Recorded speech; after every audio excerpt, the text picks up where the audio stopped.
Alvis Sui was appointed as admissions officer in Caribou College in those days to reduce the application process duration for international students. After this development, how did you start seeing the results?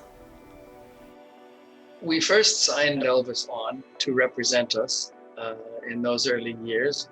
I don't think he had heard of Kamloops where we were. And actually, we didn't really think that anybody would take us on. We were concerned that we couldn't find somebody willing to take us on. And actually, when we first met Alvis Chai, he was with another company and couldn't act independently. When he left that company, I headed straight back to Hong Kong and signed him on because he had said he would be willing to work with us. So he was signed on just as a recruiting agent in the first few years. We talked together a lot. We just shared ideas and so on. And I was able to explain to Elvis what university transfer was, which was an advantageous program that meant that if you did 2 years at a community college like Caribou, you could then transfer to a university for your last 2 years and get a degree. That was not something that the students had to arrange for themselves. It was pre-arranged. And if you passed the course, you got credit for it, no arguments. So we had the idea of a recruiting fair. And I got 5 other institutions interested in doing that. And we had our first recruiting fair in Hong Kong. And the people that we spoke to, the parents that came with their students, with their sons and daughters, they didn't really know what university transfer was. But we explained it to them. Eventually, it caught on. At subsequent recruiting fairs, people would come and say, "Do you have the university transfer program?" They knew what it was already, so the word spread quite quickly, comparatively speaking. And in 1985, we had just our first students from Hong Kong. So things went on like that. Elvis became very successful in recruiting students for us. In the early years of our program, Hong Kong students were the mainstay of our program. And that was all due to Elvis's efforts and the efforts of his staff at the time. But I noticed that one of the things that we were constantly being asked was, how long do we have to wait to get approval? And I saw that some of the English universities were actually offering acceptance letters on the spot for some programs. And I thought about that, and I thought we maybe should think about doing that.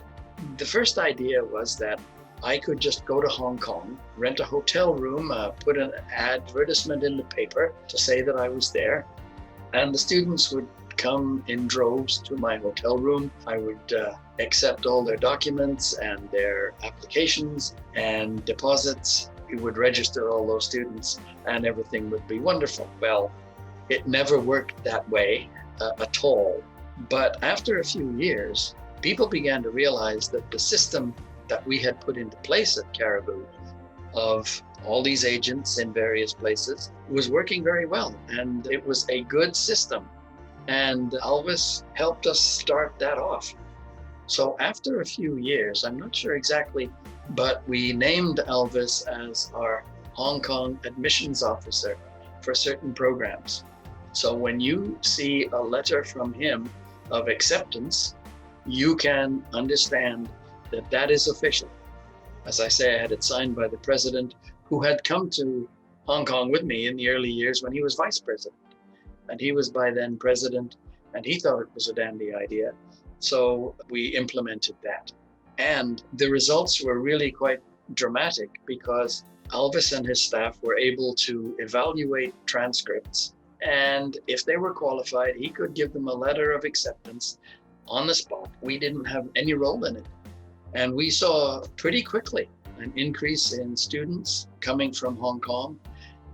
In the late 1980s, Caribou changed its name to the University College of the Caribou because it began to offer degrees. And Elvis still stayed as our admissions officer.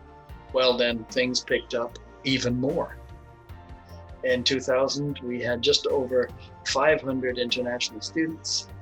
In 2019, they accepted 3,600 international students. It's a mainstay of the university.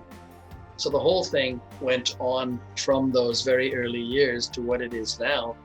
But I do happen to know that one of the things that encouraged the provincial government to make the University College of the Cariboo into a university was that they were very impressed with the international program and to the huge network of agents which existed by then, of which Elvis Choi was the first.